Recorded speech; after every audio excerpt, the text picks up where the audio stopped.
titled The End of History and Theological Reflection in 1998 when he was a student at CTS and was presenting as part of the lecture series. Today, we continue that tradition as we hear from current PhD student Yoshua Harahap. So I'm going to turn it over to his PhD advisor, Professor Joanne Terrell. Good evening. Today is a National Day of Remembrance for that woman, servant of God and Moses of her people, Araminta Harriet Ross Tubman Davis, the original girl on fire, who transitioned to glory on March 10, 1913. I mention this because we should celebrate her courage every day, but especially during Women's History Month, and because she is emblematic of the human dignity, freedom, and usefulness in service to others that Chicago Theological Seminary's 2025 Obenhaus Lecturer also champions passionately. Yoshua Harahap is our PhD student in Theology, Ethics, and Cultural Criticism. He earned Bachelor of Divinity and Master of Theology degrees from Jakarta Theological Seminary in Jakarta, Indonesia, where he served both as primary lecturer and teaching assistant.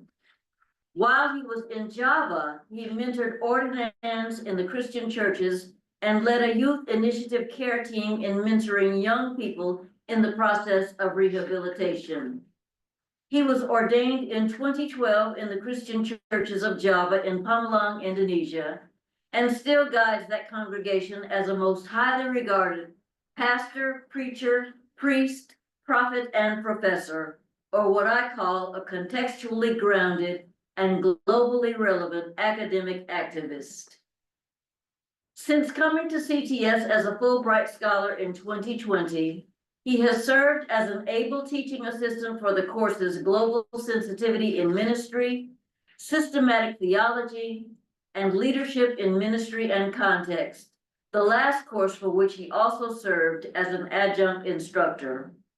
Certainly at CTS, Yoshua Harahap remains an active community member and a productive scholar, having written numerous articles, contributed book chapters, participated in a variety of scholarly conferences, and endeared himself to students, staff, faculty, and administration alike with his warmth, wit, wisdom, and unbegrudged service.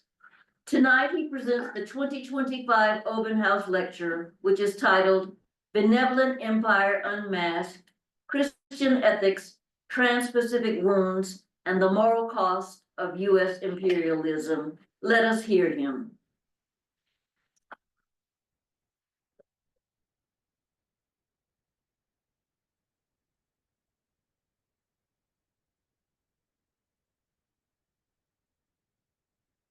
Good evening, everyone. Good evening. Thank you very much. Very generous introduction. I cannot do it better. Thank you. Thank you very much for all who attend today. Dr. Terrell, for my academic advisor, the committee members, my family, friends, colleague, my Fulbright mentor, Professor Green. Thank you so much for your for being today. Also, the one who online, thank you very much. Allow me to start by making clear what I'm trying to accomplish in this lecture, what strategy I'm using to achieve the goal, and what kind of result I'm expecting, simply to make sure everyone attends this lecture comes home with something, in case I'm mumbling somewhere in the middle of the lecture. I lost you and you lost me, so I'm going to make sure everyone knows what I'm trying to do today. Today's lecture is an attempt to make sense of, on the one hand, the intersection between the 1965-1966 political killing in Indonesia and the Black struggle for dignity in the era of civil rights movement through the frame of Transpacific. And on the other, lingering effect of the dominant Christian ethical system throughout the US called military campaign in the Pacific. First, by using Transpacific as a frame, I argue that this two logy, the political killing in Indonesia and the Black American struggle of humanity, serve as the Transpacific Wounds of US imperialism. Transpacific as an imperium vocabulary emerged in 1800s and reached its peak as a geopolitical term in the 1970s, along with the rising involvement of US during Cold War. However, Transpacific in this lecture functions as epistemological frame that forms a sublimation point where different wounds of US imperialism exist and interact. The rationale for selecting these two contexts stem from the desire to broaden the imagination of intersectionality across distinct historical events and the imagination of representation of the significance of wounds of US imperialism. I employ both contexts as what Hannah Arendt termed exemplary validity. While each context maintains its unique attributes, together they function as imaging tools for developing a more universal schema. Inspired by Immanuel Kant, Hannah Arendt tried to say that in perceiving a particular, let's say this pen, we have in the back of our minds a schema, a concept about pen, whose shape is characteristic by many such particulars, by our own experience of the particular.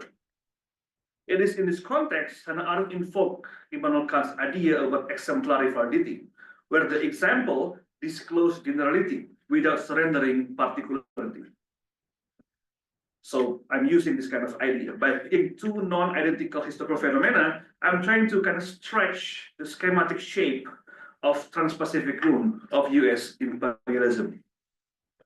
In other words, both are pen. Although one pen is red, the other pen is blue, but still, the both are same pen. And that's the important thing. That's once we have this kind of in the back of our mind, it becomes communicable. We can communicate, we can make connection, and we can make a dialogue between two non-identical contexts. Second, while we delve into the existential conversation that involves the problem of recognition, identity, and literary production of the Pacific, it also signifies a deep theological problem around Christian ethical consideration around the boundaries of violence. It starts with the dominance of positive ethics in the Christian ethical system by pursuing the common good. In the case of the US, positive ethics implies that the US bears a unique responsibility in fulfilling a divine plan, which can foster a sense of mission and identity, yet justify morally questionable action under the guise of higher purpose. Unfortunately, history shows that this creates a crisis of somebodyness, to borrow James Cone's terminology, and fuels the possibility of new threats of recolonization of the rest of the world. To give an alternative perspective, I will employ moral injury as a conceptual framework. Moral injury reveals the profound impact of conflict on individuals and communities. It underscores the beneath moral breaches lies a landscape of sufferings, bodies, and disrupted relationship. This perspective encourages us to see the artifacts of storytelling as a source of negative ethics, shaped by human suffering and can enrich our moral reasoning. I understand negative ethics in the form of power of negation. So we're not trying to find another theology of suffering or suffering as the grammar, but the power of negation. So we can understand that recognizing contradiction does not lead to paralyze, but foster growth and development. Through storytelling, we challenge dominant narrative and illuminate the experience of marginalized voices. This approach not only enhances our understanding of ethics, but also emphasizes the importance of listening as we construct a liberating Christian social ethics. By acknowledging the interplay between suffering and redemption, we open ourselves to more profound understanding of divine action in history. This moral injury turn allows me to highlight the artifacts of storytelling that emerge from both contexts, Indonesia and the US, the Black American experience and the political killing in Indonesia, that function as counter-poetics. In the words of Yante Huang, the leading scholar of Transpacific studies, Counter-poetics mode is always in contrast to the master narrative. Move toward the enactment of poetic imagination as a means to alter memory and invoke minority survival in a deadly space between competing national, imperial interests and authoritative regime of epistemology serving those interests. There will be two artifacts of storytelling that I choose, which are James Baldwin and Pramudia Anandatur. If the former needs further introduction, the later, if the former may not need further introduction for US people, the later may need more proper introduction. I will mention Pramudia Anandatur here and there down the lecture. In this spirit, my objective is to immerse ourselves in the experience that are foreign to us, engaging with them not directly, but rather in vicarious manner, mediated through the literary works we encounter. That is why sometimes I'm gonna have my own reservation about the word empathy or deep solidarity. We try to kind of expand our ability to imagination, to imagine other people's experience. Sometimes it falls short, but at least we try. This journey through literature allows us to transcend our personal narrative, inviting us into the richness of others' goals and measure our capacity of the reproductive imagination to make present what is absent or otherwise escape our grasp via the human faculty called imagination. So once we can imagine, we can communicate. And once we can communicate, we can construct the idea. That is why, although this project may sound and behave like a historical project, my primary objective extends beyond merely cataloging historical narrative and personal recollection. This is not a mere archival or nor biographical work. Furthermore, I not seek draw direct comparison between Indonesian political killing and the Black experience during civil rights movement era, or on how Christian ethics play in both contexts. This is not a comparative project, although the nature of comparison to some degree, inescapable.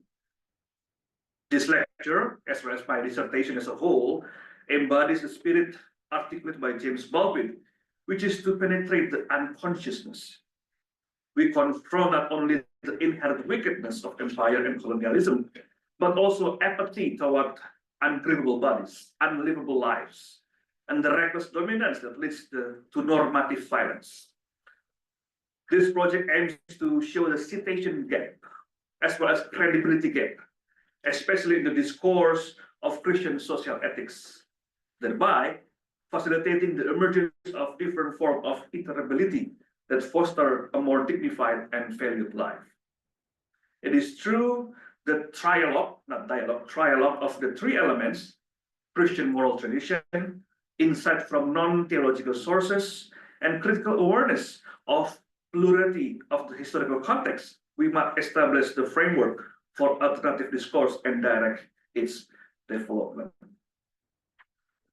That's the bones. At least in these 5 pages, we can pick up what I'm trying to say in this lecture. So now I'm gonna dive into the beef. Part 1 is lost in Milwaukee. Personally, I have long believed that a dialogue between the Asian experience and the Black American experience is necessary, especially when we want to address the global injustice. No one free until everyone free, right? So it always needs to be some kind of dialogue. However, where and how to start this conversation is extremely challenging. Not to mention the why question, why we need kind of dialogue. It wasn't until a road trip with my family in the middle of fall break 2022 that I recognized the potential of entry point to this conversation. During that fall break road trip, my family and I visited a lakeside location in Milwaukee, next to General Douglas MacArthur Stadium, where we unexpectedly coincided with All Veterans Remembrance Day, We were greeted by a stunning display of flags fluttering in the wind, complemented by a proper plane overhead displaying large US flag. The ceremony commenced with the moving declaration, "The freedom is not free." It's a great summary. Then the announcer meticulously acknowledged the contribution of veterans from war to war, from conflict to conflict throughout the history. The list is quite long. While it happens, the narrative of US involvement in political killings in Indonesia sneaks in my mind.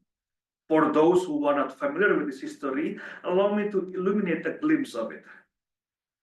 So during the political turmoil in 1965, Indonesia made a rash leap to justify the killing, especially for the communists, while shouting, "Long live America." A sentiment later, Indonesia must pay a hefty price for it. The US significantly influenced the 65 and 66 political killings in Indonesia, which primarily targeted the Indonesian Communist Party and its supporters. As the Indonesian army fragmented, the US provided financial assistance, weapons, intelligence to factions opposed to the PKI, or Communist Party Indonesia. Declassified documents indicate that US officials aware of the extreme violence, resulting in 500,000 to 1 million deaths. One book called Jakarta Method by Vincent Bevins illustrates how this anti-communist campaign served as a model for similar US-backed operation during the Cold War. The term Jakarta is coming emerged as code word for similar purge worldwide.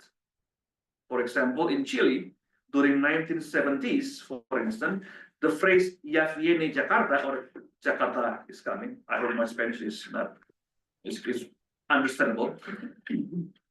"Ya viene Jakarta" appeared in the public space as a chilling warning to the leftist officials, symbolizing the threat of mass killing inspired by Indonesia's example.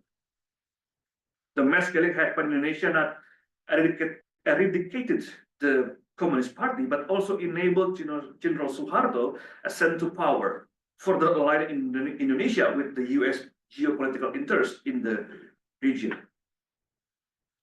This kind of violence is also extremely dangerous. When the military and paramilitary groups swept rural areas searching for communist lawyers, for example, they also planted a feeling of disgust as they symbolized the Communist Party cadres and loyalists as cockroach, pest, and the woman as prostitutes.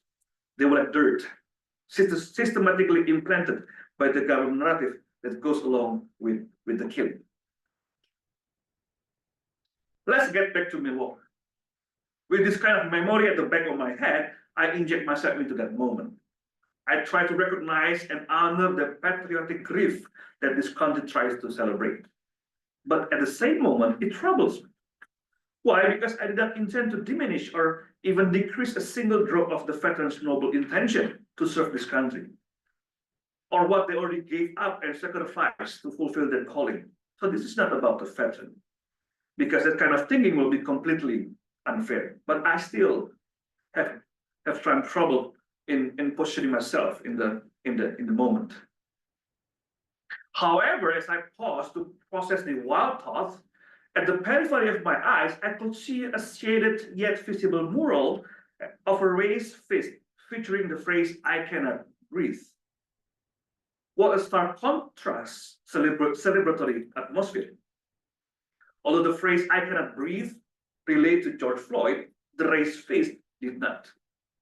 It represents a more universal memory of Black power amidst ongoing discrimination, even in the front line of Vietnam War. Let us, for a second, pay visit to the Black struggle during the Vietnam War. There are numerous reports from journalists at the front line recount the palpable tension between white soldier and Black counterparts in the Vietnam. For example, Thomas A. Johnson wrote an article called "The U.S. Negro in Vietnam," New York Times, April 29, 1968. 14 weeks of the interviews with Black and white Americans serving here revealed that Vietnam is like a speeded up film of recent racial progress at home. But Vietnam also demonstrates that US has not yet come close to solving its volatile racial problem.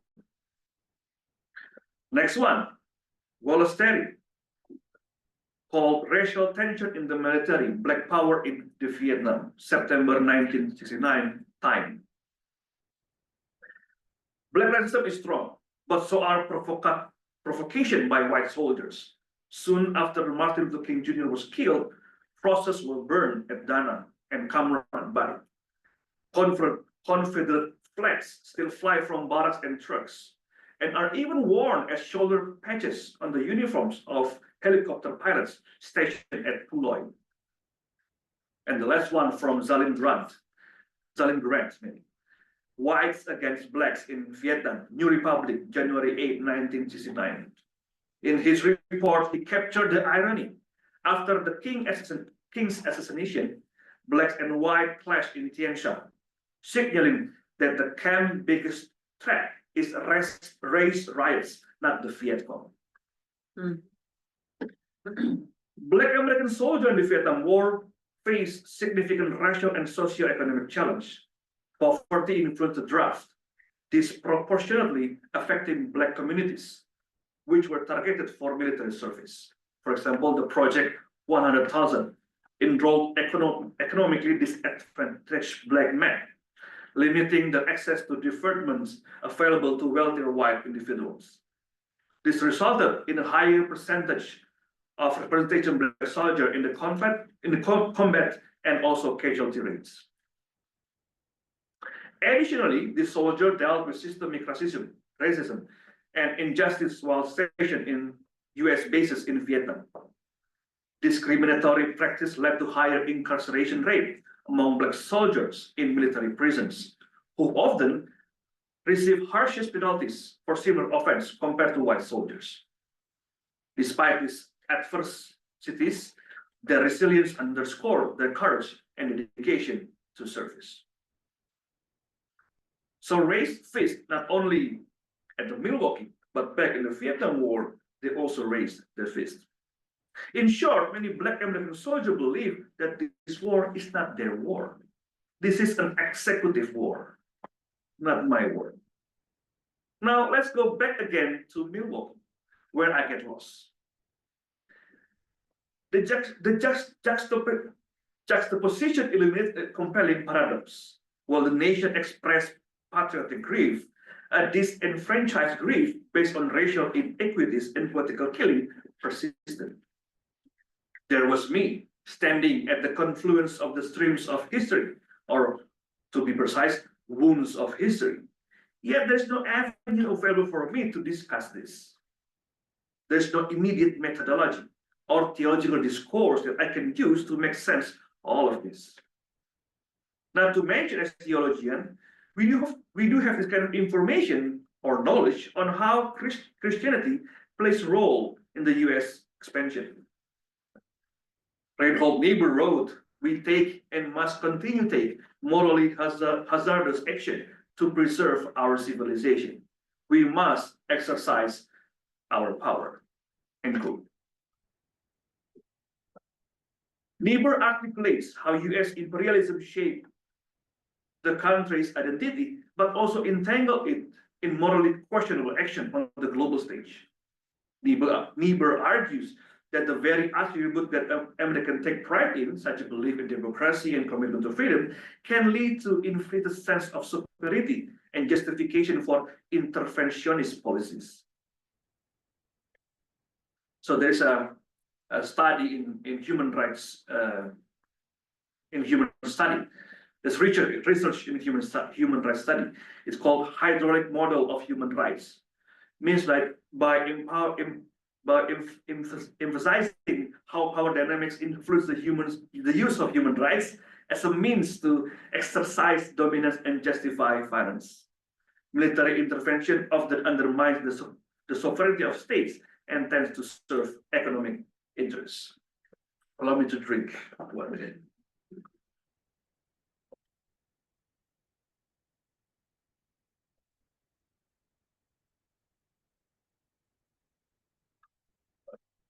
So this hydraulic model of human rights can say There's sometimes where human rights could slip and become the underlying virtue to justify state violence or normative violence. Sure, where's the boundaries? There's the debate, right? Where's the boundaries? Furthermore, Niebuhr seamlessly captures the spiritual pride embedded within US military power and dream of the founding fathers. The mantra, "We were God's American Israel," may only be mentioned once or twice, yet it reflects a significant belief that has permeated American identity, suggesting a divine purpose tied to the nation's existence. The irony is, standing under the banner of democracy, Niebuhr believed that American pride would not descend into total domination over others.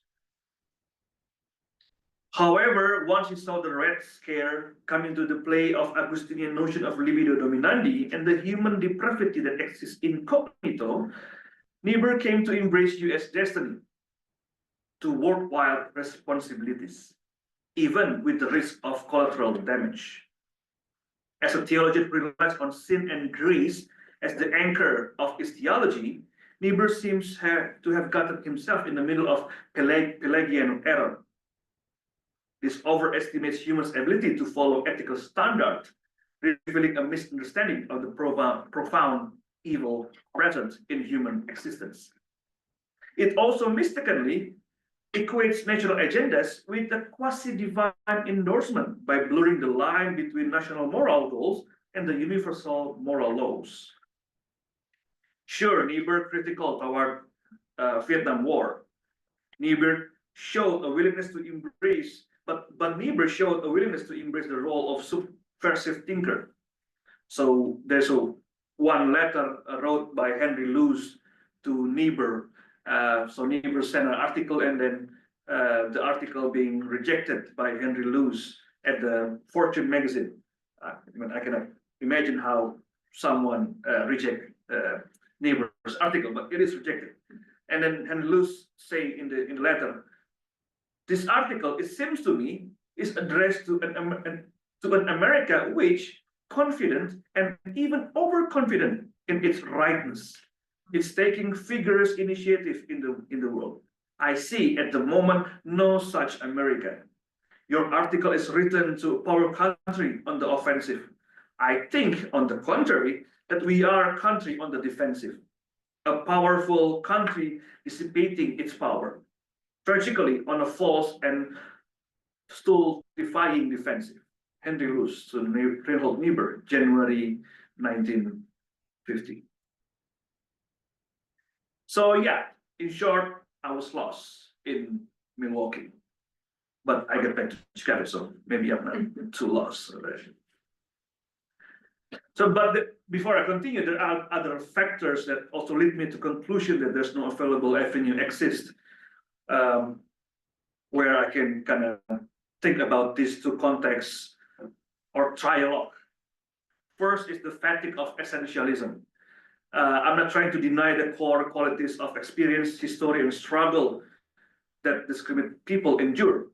But in my opinion, sometimes essentialism has a trickle-down effect that limits the porosity of extra literature of exploration. It's always intra-literature.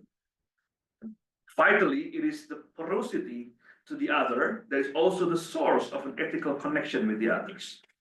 So sometimes essentialism can be hard to penetrate. The next is genocide studies. This is my first instinct to use genocide studies as the common ground.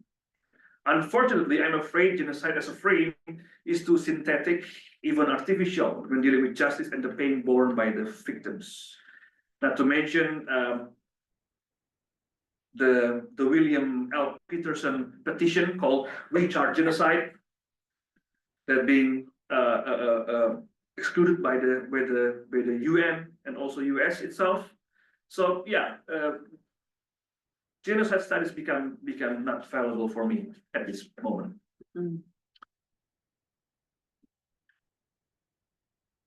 Part 2, Transpacific and Negative Ethics.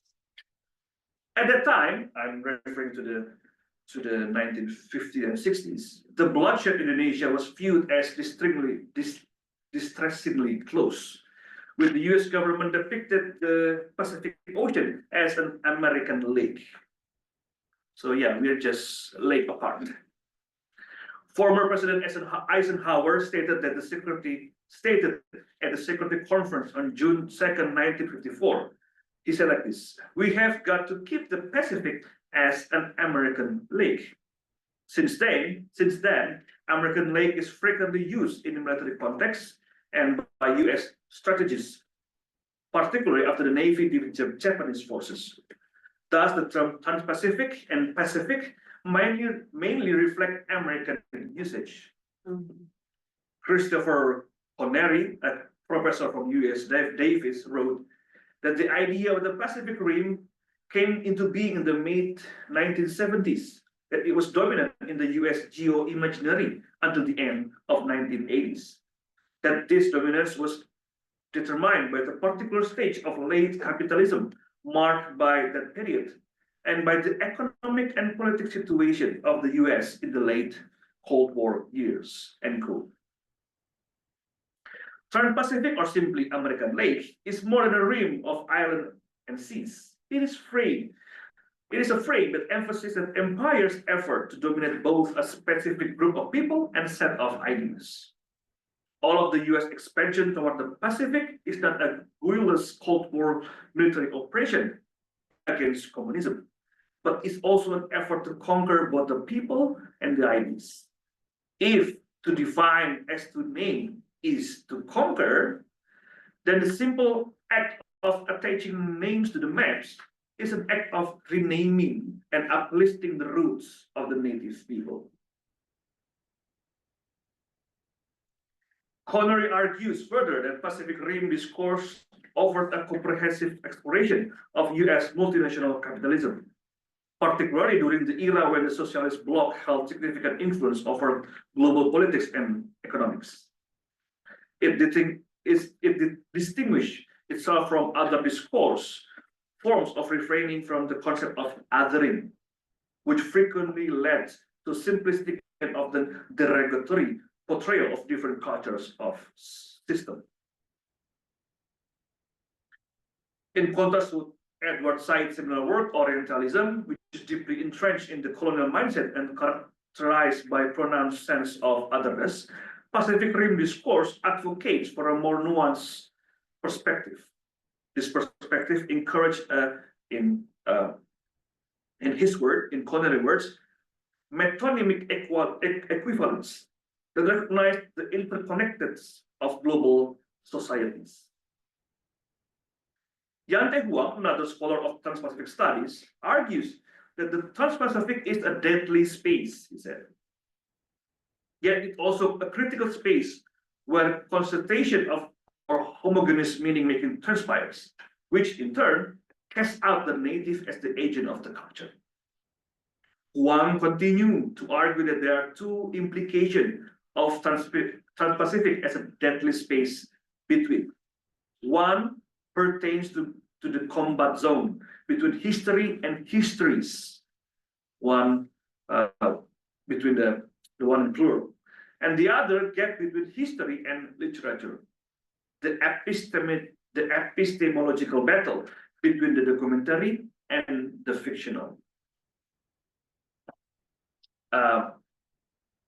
So one of the example is Pramudia Anandatur, for example.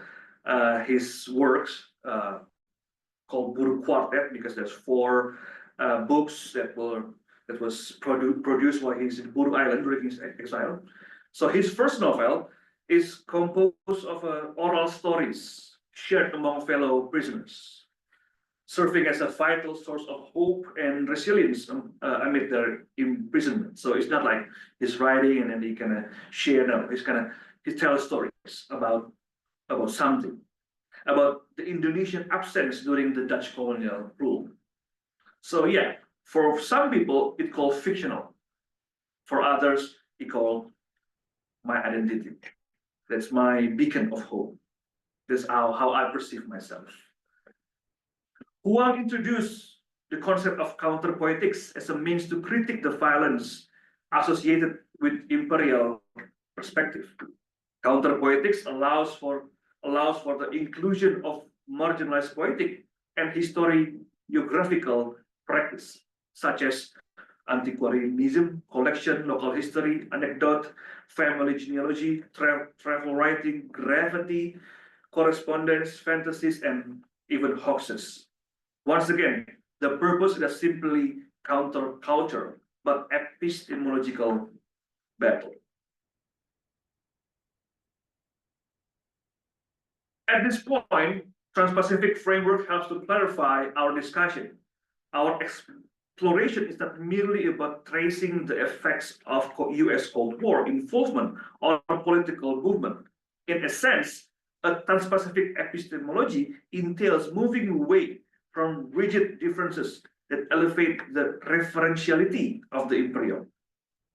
Moreover, it challenges the notion that we can only discuss race and genocide-like killings within comparative framework by examining diasporic connection.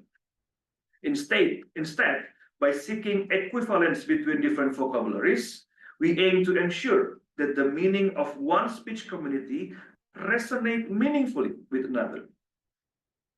Once again, this is about porosity, it's about extra community literature.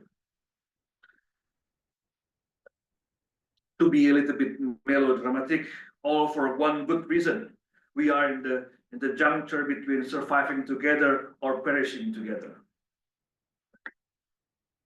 And last part, costly empire. Saint Augustine, often regarded as the original visionary of just war theory and the ethical use of violence, asserts that asserts that those wars are now past history, and yet the misery of this evil is not yet ended. This suggests that lingering effects of our compromised ethical decision remains with us. Trauma never left in the past. Even the past is always with us in the present. It may stem from the belief that a just war can exist devoid of hatred, or conversely, that there is such thing as a good hate. Since justice and hatred are often few incompatible, or maybe people kind of just war, where's hate over there? Is it hate or not hate?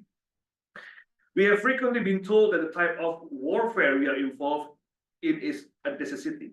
However, even if the concept of war with hatred seems naive, the reality of war as a necessary evil will undeniably leave its mark on history, especially when we are using moral injury as a framework. Moral injury informs us that beneath the breach of moral code lies a landscape of wounded bodies and lives devastated by conflicts. The crux of moral injury pivots not merely around codified set of ethics, but also around communities of affected individuals, revealing a ruptured relationship that extend beyond mere interpersonal dynamics to encompass theological dissonance. At this juncture, we can introduce the idea that the capacity for moral reasoning in humans is fundamentally shaped not only by our ability to envision an ideal existence, but also significantly influenced by our experience of human suffering. This perspective leads us to what can be termed as negative ethics, like I said in the beginning, where the essence of Christian social ethics extend beyond mere pursuit of life potential. Although the term negative ethics can be understood as suffering-focused ethics or part of negative utilitarianism tradition, my intention in using negative ethics align more with the concept of power of negation. Here, the goal of illuminating opposites is not to nullify, but to foster mutual development. Contradiction promotes growth rather than paralyze it. In this case, we are looking for not another theology who speaks suffering, not theology of suffering, or maybe some kind of ethnographic from theology about human suffering. This move will allow me, as I am the one who writes this dissertation, allow me to expand the underlying assumption about what a liberating Christian social ethic approach is. The prefix liberative emphasize people's stories as a constitutive in the construction, and listening is the first step. In our global context, both theology and theologians must extend the question to other oppressed people. For example, James Cone, driven by the spirit of liberation theology, insists that theology is a second word. The first word is our experience of God's liberating presence with the oppressed, end quote. Therefore, theological reflection should show the sign of humility. That is, in my opinion, even recognize that even non-theological resource can serve as kind of lectio divina, or the divine reading that we need to listen to or read to, reflect on and recreate for a better understanding of God's divine work in history. I emphasize that Christianity is not a set of ideologies, dogma, but an economy. This means that Christianity is comprised of events that at the instant where the mystery enters history, the economy of God and the history of human being become interlaced. Doctrine and theological concept are human artifacts rooted in the deep reflection of mystery in history. Moral injury also allows us to navigate between range of emotion, including negative emotion. One of the significant forms of negative emotion that warrant our examination is grief and mourning. Both of these experiences play a critical role as manifestation of dispossession, a concept elaborated by Butler. Although Butler did not wrote about moral injury, but he wrote about grief and the problem of recognition through grief. In instance of loss, one of them confronts the agonizing realization that in the fact of mourning another, one also confronts the unsettling truth of one's own absence. I think I have lost you, only to discover that I have gone missing as well. End quote. This phenomenon highlights the intricate relationship between loss and identity, reflecting the subject's profound dependence on another individual for the constitution of its own sense of self, and consequently for its continued existence. The process of dispossession that follows the loss of the other instigates a significant transformation within the self. As a result, I came to recognize that I am no longer the same person I once was. The experience of loss irrevocably alters my identity and perception of self. So he played with this kind of intersubjectivity of self. It also will bring strong awareness of our own vulnerability, combined with our fear of pain and suffering, lead us to a deeply personal belief that this experience should not occur. When they happen at the hands of others, it feels like violation of our very essence, undermining our sense of inner worth and dignity. Additionally, we recognize that others share this understanding of our common vulnerability. That is why the absence of grief in the case of Indonesia, or disenfranchised grief in the case of Black American during the Cold War, is the problem of recognition, the intrinsic value of life. In the Christian in a Christian way, it's a question about who is your neighbor. Such as who am I, what am I, but also who is your neighbor. In reflecting on the complex intersection of history, theology, and moral responsibility, we uncover how violence shapes not only individual lives, but also the moral fabric of the entire societies. The reality of violence, whether as perpetration, grief, or systematic injustice, extend beyond immediate harm, impacting the very essence of one's ethical identity. This lecture explored how such violence, whether through 1965 and 1966 killings in Indonesia, and the racial inequities faced by Black Americans during the civil movement era, serve as an enduring Transpacific Wounds of US Imperialism, as well as theological and moral challenge. Yet, amidst this history of violence, dispossession, and grief, we also find opportunities for transformation and resilience. Grief itself holds the potential for solidarity, as it connects us to the vulnerability and interdependence of embodied existence.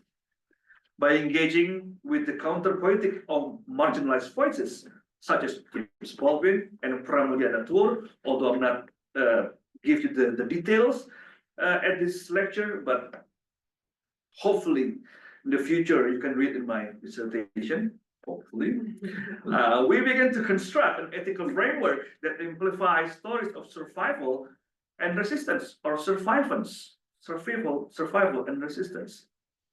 This approach not only broadens the scope of Christian social ethics, but also emphasizes listening as an act of liberation. It is funny how we want to liberate, we want to extra ourselves, go out from ourselves. Ultimately, as history teaches us, every ending carries the possibility of new beginning. The Transpacific wounds of US imperialism, intertwined with dominant theological paradigm, reveal the need for shift toward negative ethics, an ethics rooted in the power of negation and mutual growth. Through such an epistemological shift, we are called to imagine and realize a more inclusive and just future, one where our interconnected histories pave the way for solidarity and collective flourishing. As Baldwin reminds us, as I quote in the beginning of the lecture, the goal is to penetrate the unconsciousness, to challenge the dominant narrative, and make space for dignity and survival of those who have been disposed by history. Let us carry this forward as we reimagine our moral and ethical responsibility in the face of enduring global injustice. Thank you.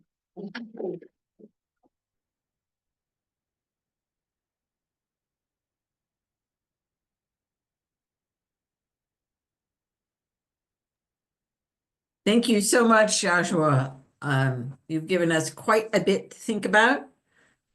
And we are very excited about the scholarship you're doing, the discourses you're putting into conversation with one another, and the ways in which that will, in fact, lift up and illuminate the voices that you seek to emphasize and visibilize. I invite questions from any of the attendees, either online or in the room. Yoshua, I will leave it to you to field questions in the room because I can't see the room clearly enough. But I do see that Alex John Charles has raised his hand, so we'll start there.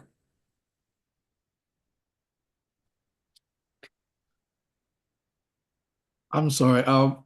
Thank you, Dr. Miguel. I didn't mean to raise my hand, but I guess I'll say something. Yeah, great presentation, Waswa. It's funny.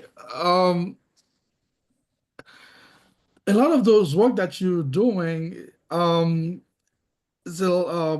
find it fascinating, given that giving the story that you share with us from Indonesia, and I find it really fascinating. And the only thing I kept thinking, because one of the things that I spend a lot of time thinking about is the concept of forgiveness, and I'm not and I know this is an ongoing project, and hopefully you hope to get it done, your dissertation, and of course there'll be more coming. I'm wondering if you can tell us a little bit more, maybe in regard to that concept of forgiveness, to that the study that you're working on. So, like I said, I didn't mean to raise my hand, but I figured I'll say something. Great job, Thank you. Joshua. Thank you. Thank you. Do you want to collect the question or just directly? Dr. I think he Mikwa. was simply asking whether or not there is how the concept of forgiveness might or might not be part of the conversation. I haven't think about it in the terms that whether grief has something to do with forgiveness. But it is a interesting project to be pursued. Because I mean, when we think about how can our new identity build on, whether it's built on the bitterness of history, or maybe there's something about forgiveness over there. I mean, I cannot say for clear at this point, but thank you for that. Thank you. I mean, we want to build our identity not from bitterness, right? We want to kind of have this kind of smooth.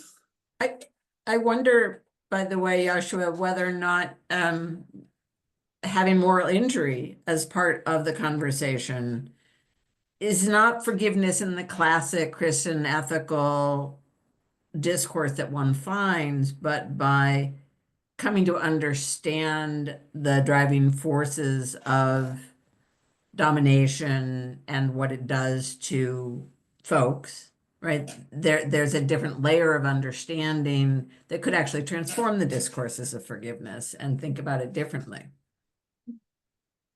Yeah. Other questions? Thank you.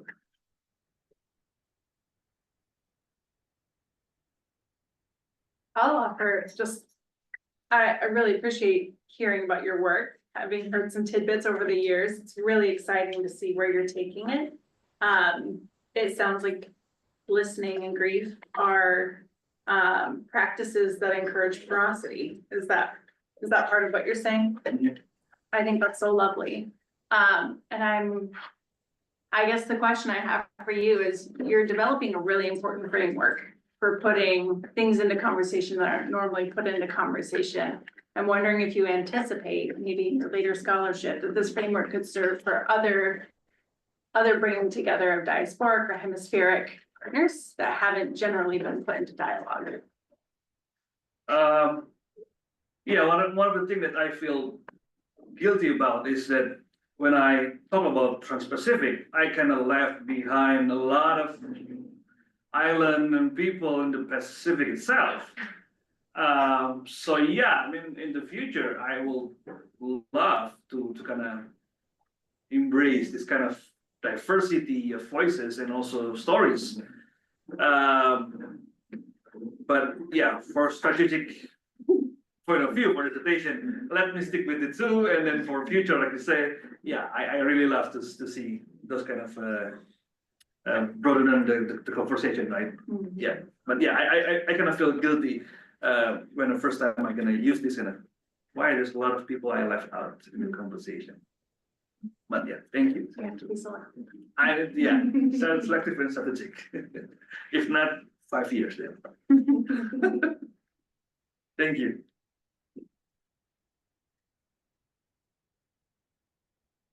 That was, right. Among the many ideas you expressed in your lecture, one small part towards the end was the concept of a good war. And I don't know if you were specifically applying it to the situation in Vietnam or not, but it made me think back even further, where I think it was due to Tom Brokaw, TV anchorman, who wrote a book called The Greatest Generation, referring to the people who fought in World War II. And those people, he claimed, had a real purpose and a just reason for what they were doing. And yet I've heard a presentation by at least one, maybe more than one conscientious objector during World War II. Yeah, such people actually existed. And you know, how do I weigh that? I have no firm opinion one way or the other about whether World War II was a good war or not. War in general is not good. It's destructive and so on and so forth, but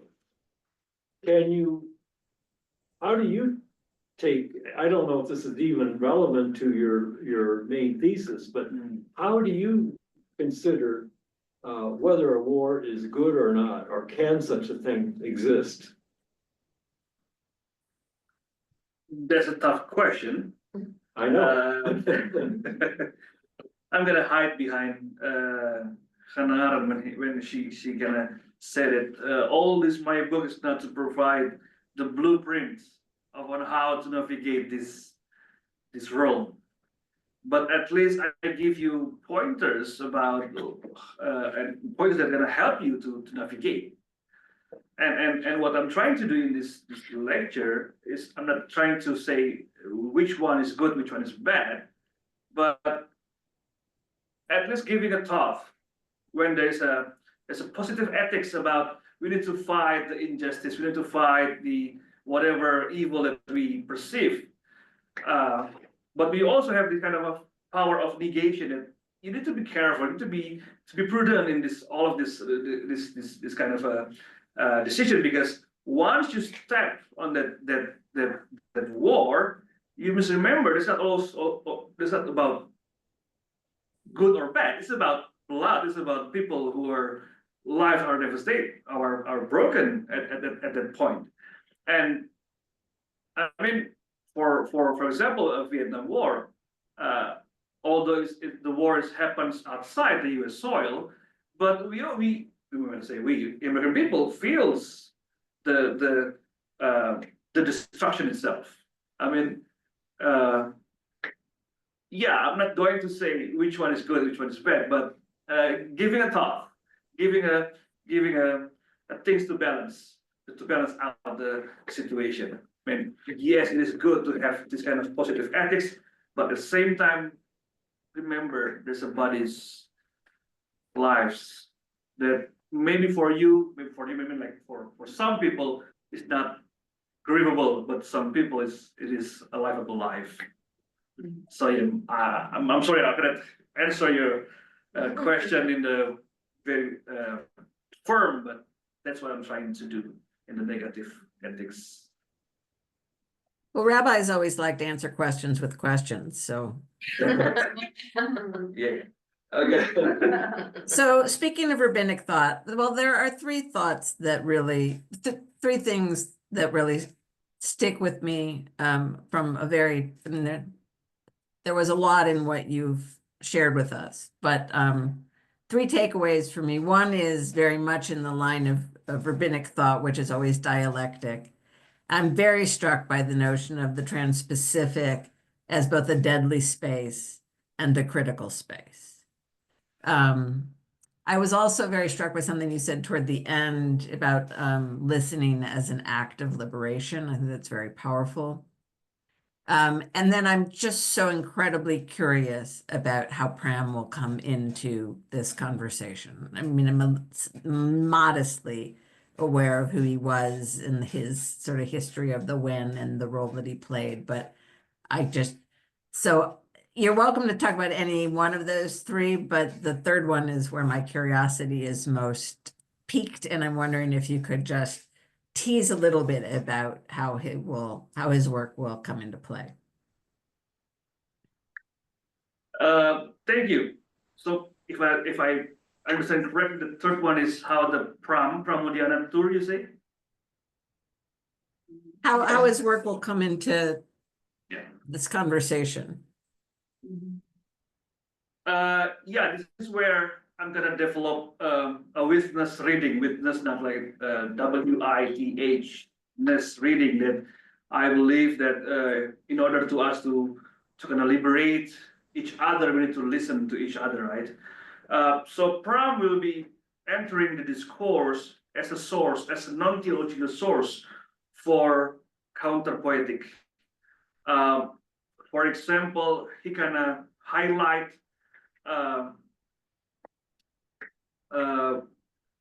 an actor, not actor, one of his main character in the books is called Minke. So Minke is like a small kids, but he always kind of bullied by the Dutch, and then but at the same time this kind of creating the Minke kind of personification of Indonesia. So Indonesia is a small kid, but also at the same time they're gonna develop into more and more mature person. So in other words, while I kind of highlight Minke, at the same time I'm gonna highlight the Christianity ethics about selfness, subject and self. So how can this kind of discussion take place in the dissertation? So in other words, the main heroes will be Pram and Baldwin, and the Christianity ethics, the Christian tradition will be kind of supporting character in the dissertation. I may not answer your question, but yeah, that's how it will evolve. So I'm gonna highlight some of the characters that Pram used in the books. There's several. I cannot speak details tonight, but yeah. So That's all right. Thank you. Yeah. Anything else? I'd like to ask about your, about your statement, that was very touching to me. I have lost you and gone missing as well. And how that factors into your, cosmological view of a world transformed by Transpacific cooperation and Transpacific reframing of our scope of concern. Yeah, I hope I already found my place. I mean, when I say I was lost once, I hope now I'm no longer lost. But when I try to illuminate what James Gordon said. When he said, "I did not found Black theology. Black theology found me." So allow me to kind of borrow that spirit that I did not found Transpacific pick up it, but Transpacific kind of found me at this kind of juncture of the wound of history when the veteran days happens at the fall 22. And I mean, at that time, I feel unsure about the Transpacific, but at the same time, I saw the potential of it. The potential of it. Because let's say we use Global South. It's excluding Black American, for example. But also I can remember, so allow me to kind of mumble a little bit. So Kelly Brown Douglas wrote one of her experience when she attended ITWAT. It's like a third world theologian at Sri Lanka. When she attended, she went there, and then she expecting a robust conversation between her and the rest of feminists and womanists from the third world theologian. But what she finds is that this other third world theologian can exclude her from the conversation. There's one occasion where they have their own meeting and Kelly Brown Douglas not get invited. So, I mean, the conversation among the people who will suffer is not that easy. I mean, there's a lot of layers. Right. There's a lot of layers, and sometimes even, I mean, sometimes competition even. the Olympic of suffering. Sometimes it can happen, right? So, I kind of saw Transpacific as potential to kind of have this room for dialogue. So yeah, it's not that easy. I mean, once we we thought, I think that because we are both suffering the same thing, we can die. No, it's not always that the case. It's not always the case. So yeah, I hope I found my place here in the Trans-Pacific to kind of tomorrow.